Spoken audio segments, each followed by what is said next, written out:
Ubisoft swung for the fences with Far Cry 5. They built a game based on a doomsday cult known as Eden's Gate. They placed the game right in the middle of rural America, and it didn't take too long for the controversy to stir up. The main villain, Joseph Seed, was propped up as a messiah-like figure sitting at the Last Supper and all the promotional material, and that was more than enough to have many, and I mean many people weigh in. The game was leaning heavily in a political direction, and for a franchise as unserious and off the cuff as Far Cry is, it was a pretty big shift in tone. But controversy and ambition are one thing, the actual game is another. So I dropped into Hope County for the first time, ready to find out exactly what Far Cry 5 was all about. This setup has to be one of the best openings in the entire series. Arriving on a huge compound via helicopter alongside a US Marshal and a few local officers, we're here to arrest a man named Joseph Seed and bring him to justice. Seed is a man of great influence, earning himself the nickname The Father. Joseph isn't a typical Far Cry villain by any means. Instead, we're led to believe that he speaks directly to God. He's been preparing his flock for an event known as the Collapse, and believe it or not, putting him under arrest is what triggers that prophecy. This sets forth a series of events. The traditional Far Cry run from the enemy, and a quick tutorial from the helpful ally who saves us from near death. Far Cry 5 is structured in a very clear and understandable way, which I appreciate. See, Joseph has two siblings, Jacob and John, but there's also Faith, who he took in as a stray, so to speak. We'll learn more about all three of them in a bit. Each of these three characters runs their own region within Hope County, all of which have their own theme, objectives, and influence. These three regions, however, vary heavily in quality. Dutch, the man who saves us, recommends that we start in either John or Faith's region, and while the reason may not be obvious at the start, by the time I finished the game, it's very clear why we're led that way. So I started to tackle John's region of Holland Valley. This area is absolutely chaotic and the best introduction to the game and its systems. Now, John's role in the cult's hierarchy is recruitment. He brings in people, he brainwashes them, and teaches them the power of saying yes. This systematically breaks them down until they are a willing and productive member of the cult. His process is brutal, it's physical, it's abusive, and it's basically torture.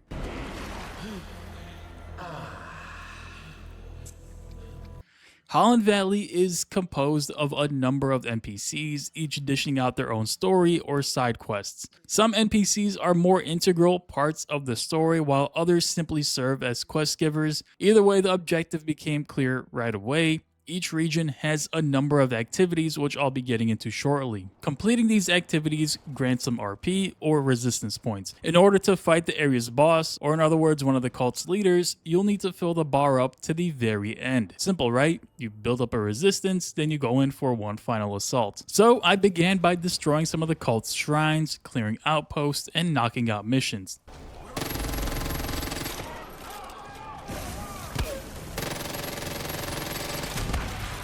The pace of the game was apparent. Far Cry 5 is full throttle. It almost never takes its foot off the gas. Even a simple drive down to the next activity could turn into a huge shootout with a cult. A bear mowing down a cultist, a tanker exploding, and so many other possibilities. John's region is where this feels most apparent, but one of the other regions almost felt like I was playing a different game. While I was out and about bringing down the cult's influence, I couldn't help but notice just how good the setting was. Far Cry 5 takes place in Montana, one of the emptiest states in America. If there's one place to start a cult, it's probably going to be there. Hope County, though, isn't some generic open world backdrop. It's very specific in its design. You've got these wide open plains in John's region, the dense pine forest up north where you genuinely can't see what's about to ambush you, mountain passes, river valleys, lakeside cabins, churches sitting in the middle of nowhere with cult banners draped over them. It's all very immersive and impressive. My journey through John's region, however, wasn't so easy. In fact, I think I died more in this game than in every other Far Cry I've played combined. A few shots were enough to kill me, and I wasn't used to this at all. I was playing fast and free, really leaning into the chaos around me, and not taking into account the need for cover or even considering a more tactical playstyle. The first few hours were frustrating, but I eventually learned that this game really demanded my full attention because nothing was more annoying than being at the tail end of an outpost takeover only to die and have to restart. I eventually hit some of the milestones in John's region, and when these milestones are met, the game completely flips on its head. That free-flowing open world gameplay stops dead in its tracks, and each member of the cult has the ability to hunt you down and bring you directly to them. That's very weird, right? Shouldn't they just kill me when they get the chance to then? Regardless, this is the first time we meet John face to face, and immediately the game shows you what these forced face-offs are actually for. And here's the thing, John doesn't actually want us dead. He wants us saved. He's tied us to a chair, and yes, he is using a knife, but he's also delivering a sermon, he's quoting scripture, and he's telling us which of the deadly sins that we embody. John genuinely believes that he's helping us, and it's an interesting concept that is explored through all the different cult leaders. They don't see us as an enemy, they more so see us as an asset. I continue working my way through the region, meeting more characters, helping out in any way that I can. I was about 2 or 3 hours in at this point, and truthfully, I realized something early on. This is as good as the gameplay is going to get. Far Cry 5 is pretty basic in all of its gameplay systems, and that's not meant to be a complaint, it's more of an observation. I'd run into an outpost and approach it in one of 2 ways that you can: go in guns blazing or take a stealthy route. Going in stealthy was far more rewarding, and I mean that literally. You get more cash for clearing it undetected or by not letting any alarms get activated. The freedom of choice is there for most missions, but there are some scenarios that force you to play one way or another. More on that later. Shooting in this game feels fine. Like, that's really the only way that I could put it. Guns didn't really feel like they had much variation between them, and sure, the shotguns looked like they had an extra kick, but there was something that I couldn't help but be bothered by. See, shooting enemies is fine, but the enemy you shoot doesn't exactly react to where you hit them. They just fall over in some generic animation when they die. I understand that is totally a nitpick, but when it comes to comparing games with more engaging physics engines, it sticks out like a sore thumb. Regardless, the gameplay is frantic in the best way possible, constantly moving between reloads, getting better positioning, picking off cultists from a distance, using my throwables. There's just explosions all over the place. It all just felt really engaging. Often I find myself traveling between activities only to find some civilians taken hostage, prompting the opportunity to kill the cultist that is taking them and reap the RP. This happens so often, but that ties into the design of this particular region as a whole. There's a near constant stream of distractions vying for your attention, and all of them are really quick completions that are perfect dopamine hits. Sure, I'll save this hostage, and yeah, I'll destroy that shrine, I'll just keep the RP flowing. Holland Valley is the most open and exposed of the 3 regions. It's this flat farming country with wide open roads cutting through fields, the kind of place where you can see the next firefight that is forming on the horizon. This visibility works both ways though. You can spot a convoy or a shrine from a very far distance and plan your approach, but the cult can also see you just as easily. There's nowhere to really disappear to, there's no dense tree line or any elevation here, so the car ends up becoming your best friend in John's region. The roads are straight, the terrain is forgiving, and just about everything you need is accessible by truck. What ends up happening in this region is that it starts to feel like a series of connected firefights with brief drives in between them, and that's the kind of chaos that fits John's area perfectly. You're never more than 30 seconds from the next thing. Driving in Far Cry 5 feels fine. Some cars are more loose while others are more tightly controlled. What I enjoyed was the first-person perspective and the small details throughout a car's dashboard. Every little detail adds a bit more to the immersion. I eventually made it to the second milestone of John's RP bar. Remember I said this game was chaotic? Well, it turns out reaching the second milestone means that the area's leader sends in the cult's hunters. Take a wild guess what those might be. If you guessed planes doing strafing runs, you're right. If you didn't, well, I don't blame you. This is where the game takes that baseline chaos up to another level. A simple trip down the road turns into dodging strafing runs off into the farmland or fields. It's honestly such a random thing, and truthfully, it is unbelievably annoying. And the crazy part is how frequent these things happen. There are even PC mods that completely remove these planes. They're just so frustrating to deal with, especially if you don't have a vehicle with a mounted turret. It's hard to find the reason for this mechanic to even exist. When I learned I was being hunted, I figured it would be some super cultist with armor or advanced abilities.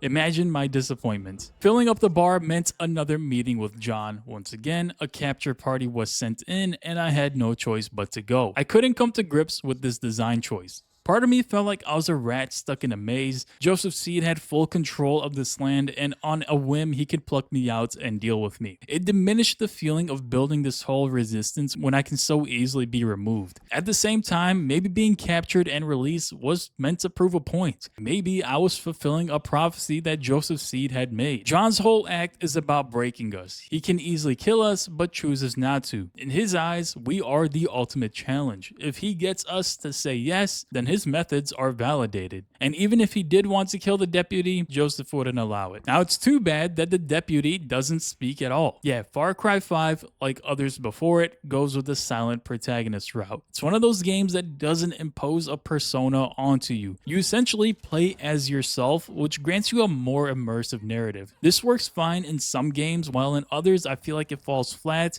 but it feels right in Far Cry 5. I escaped John's grip once again and eventually filled up the RP meter to its absolute max. I spent maybe a total of 5 hours in the region, progressing and pushing through every bit of the cult's influence, but was I getting any stronger? Well, yes and no. See, Far Cry 5 doesn't have an XP bar for the player. Instead, there is a large perk page that you can freely unlock skills from, given you have enough perk points available. These perk points are earned through completing an array of challenges like getting a number of headshots or stealth kills and much more. Each challenge rewards you with a certain number of perk points, and this is honestly a great system. Not only because it encouraged me to try out different weapons and strategies that I wouldn't consider at first, but it also pushed me to tackle different activities like fishing or hunting. I was free to unlock any perk I wanted. There was no need to follow some obscure perk tree where one skill leads to another. This is a sort of freedom that perfectly complements the gameplay. If I wanted to get a wingsuit right away, then I can very well do that. Just like perks, some NPCs are better than others. Far Cry 5 has a specialist system. This isn't unique to this particular game, but it's much more expanded from what Far Cry 4 offered. Civilians I rescued can be recruited to help on a mission, but this system goes far beyond that. Certain NPCs provide greater advantages. These NPCs have a story mission often tied to them, and once completing those missions, it opens up the ability to have them ride alongside you. I took advantage of the system as much as I could. Some specialists are great at sniping and stealth, others are far more aggressive, like having a bear go on a mission with you or calling in a strafing run when things are looking dire. The main reason I ended up bringing a specialist is because they can revive you if you go down mid-combat, and I needed a lot of reviving.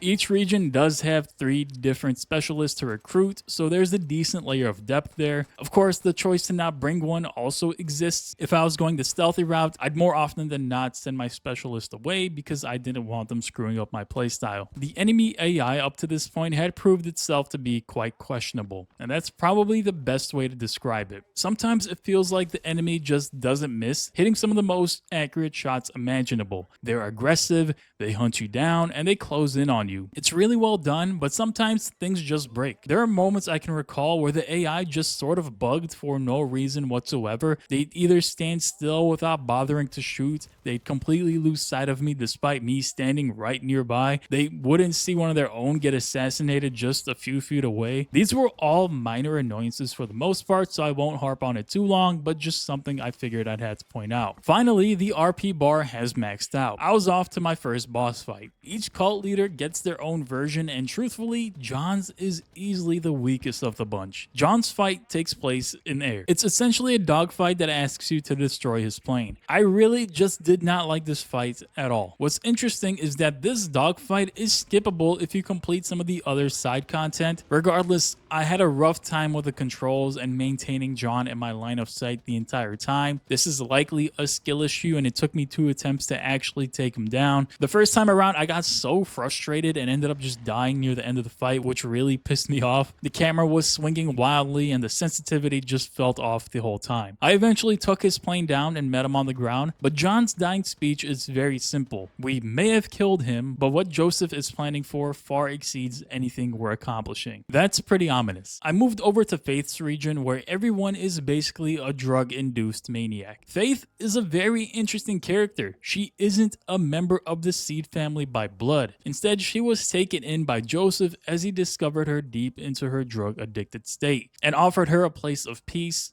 love, and security. Faith is in charge of the cult's manufacturing and distribution of a drug called Bliss, a potent hallucinogenic that we will be experiencing firsthand. Henbane River is different from Holland Valley. It's home to hot springs and giant fields of bliss. The structure and goal, however, remains largely the same. Build up RP by liberating outposts, destroying shrines, and in this new region, we have additional activities like blowing up cars and boats that are transporting drugs. It's also home to another set of NPCs. Like the first region, this area has its own storyline and premise, but the overall goal is to slowly work our way to Faith. It didn't take long for me to have my first encounter with Bliss while taking down an outpost. Traversing through these beds of flowers makes you hallucinate, and this affects you both visually and audibly. The screen gets hazy, the colors start to fade, and double vision starts to set in. The sound starts echoing, and these combined effects are disorienting in a good way. I continued working my way through the region and started seeing some real progress on the meter, but then this strange feeling set in.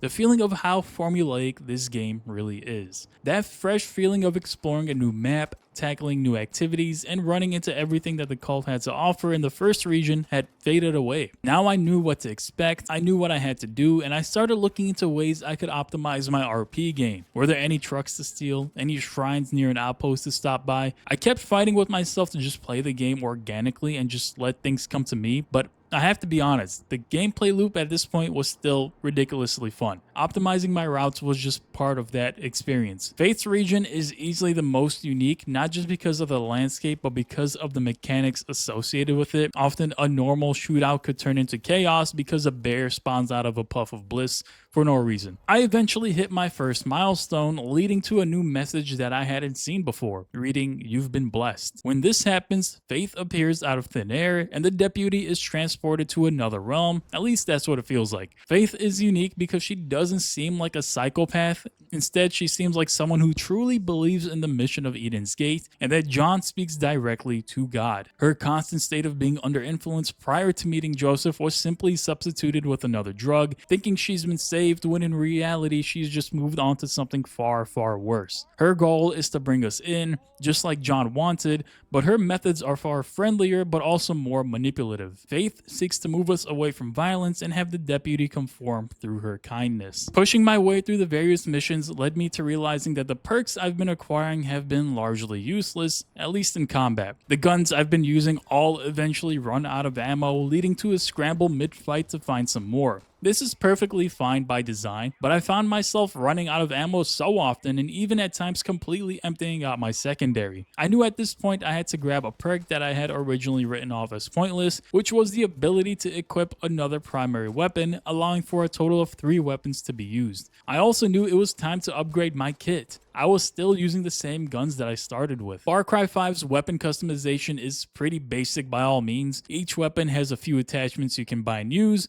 most noticeably the silencer and scopes being the best of the bunch. Slapping a silencer on my AK-47 meant I could creep in and out of outposts with very little surprises. I had done my fair share of outposts at this point, and while the objective is all the same, some do have a bit of variation outside of just the structural design. Sometimes you'll need to shoot down planes or helicopters, other times the cultists mount a counterattack. There can be a bear trapped in a cage that rips through all the enemies once released. There's a lot of different variables at play in many of these outposts. The outpost clearing was my preferred activity, and later in the game my goal was always to tackle them as quietly as possible. As mentioned before, the game rewards you for that type of play far more than just the reckless approach, but the question that remains is which style is more fun? Well, in all honesty, the stealth approach became the fun way to play the game. There was this sense of accomplishment that came with it, and the extra cash that I earned for doing so was a nice bonus. My progress through Faith's region was reaching its end, and Faith's impatience grew with it. At this point, she was more desperate than persuasive, and it was starting to get a little bit scary. She wanted to avoid the impending violence at all costs, but like John, she's just unable to break the deputy. As the meter progressed, I got reintroduced to the planes and their strafing runs. Yes, that mechanic isn't just tied to the first area, and is just as annoying here. Eventually, it led to the second boss fight of the game, and the best that the game has to offer mechanically. The fight takes place in the Bliss, where Faith appears floating in the sky. She throws these Bliss bombs as her primary attack, she sends in angels when she's disappearing, and shows up with the multiples of herself, which asks the player to find the right one in the midst of the chaos. This fight is genuinely the best that the game has to offer. It was frantically paced, it asked me to be constantly on high alert. The remaining boss fights in this game are surprisingly not good. Defeating Faith wraps up the second region, and by this point I had a clear vision of exactly what Far Cry 5 was. At least I thought I did. I stepped into Jacob's region, the third and final, and I mentioned very early on in this video that Dutch, the person who pulls us to safety at the start of the game, recommended that we head into either John or Faith's region first. The reason wasn't clear at the time, and I had heavily considered getting my start in Jacob's area, but it became crystal clear the more time I spent there why it's not the recommended starting place. This region has a completely different vibe.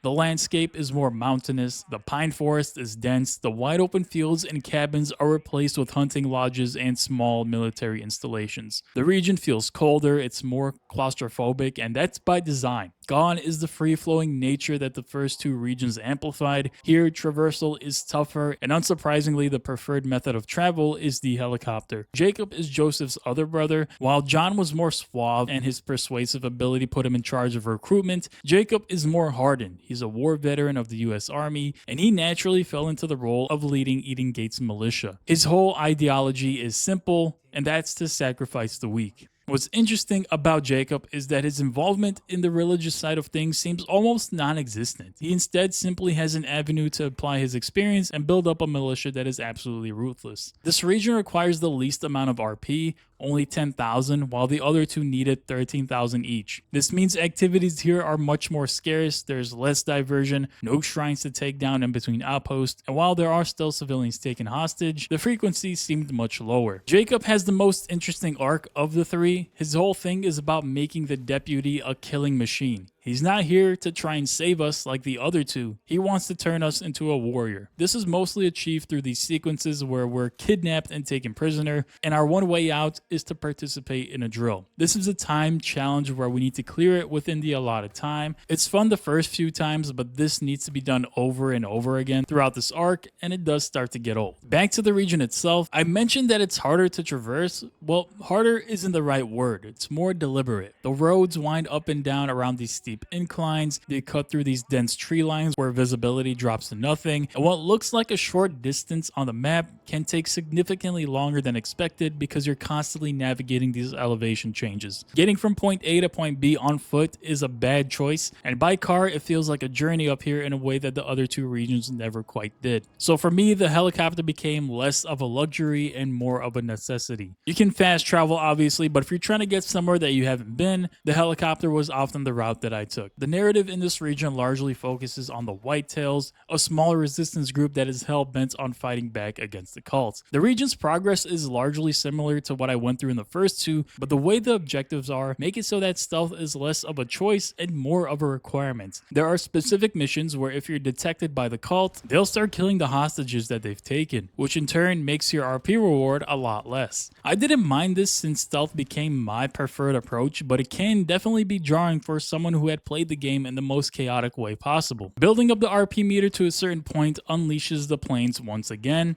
The fact that this region had these planes and helicopters all over the place was quite something. At this point, however, I had become completely comfortable with the gameplay feel. I was dying less, I was sneaking in and out of cover, picking off cultists from a distance, I was disabling alarms, and when it came down to a shootout, my guns had more than enough attachments to make sure that I won every fight that I got into. I eventually built the meter up, and this led to a number of encounters with Jacob and his idea of building up the perfect soldier. Each time this happened, I went through the same training course, and each cycle made it so that less time was allotted. The game is quite literally making you become a better fighter, so it turns out that Jacob's training is paying off, isn't it? I filled the meter all the way up, and it was time to fight Jacob. Of the 3 boss fights so far, this one sits far below Faith's, but slightly above John's. The fight starts with yet another cycle of the training course. Completing it leads to the actual confrontation. Interestingly, Jacob doesn't have a health bar like the other 2. Instead, he sits high atop a mountain shooting sniper shots at you. I had to climb this mountain while also picking off a bunch of cultists and wolves on the way there. Eventually, I found the perfect angle to take him out. This leads to a cutscene with Jacob, and he says something very damning. You did everything he said you would do, and you didn't even know it. Remember when I said that I always felt like Joseph Seed was always in control? That him showing his ability to nab us at any moment was a showcase of his power, and that his whole reason for letting us go time and time again was because we were fulfilling a prophecy? Yeah, that might end up being true. With all 3 regions liberated and all 3 leaders dead, there was only one thing left. It was time to meet the father. I had been waiting for this moment since the start. Joseph didn't get as much screen time as I had liked up to this point. He'd show up here and there, but he was always this untouchable figure.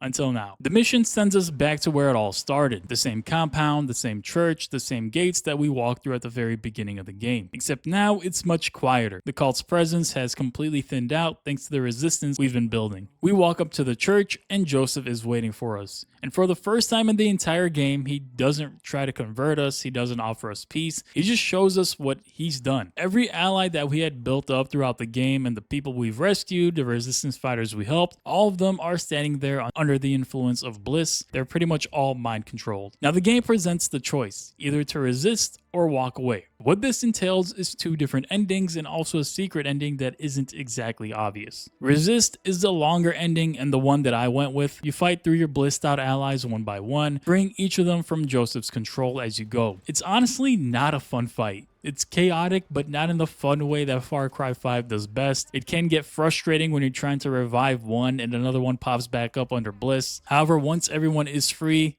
we all turn our guns onto Joseph, and eventually this fight ends with Joseph finally in handcuffs. Not long after that, the sky starts to light up. There's one nuke, then another one, and then a third one.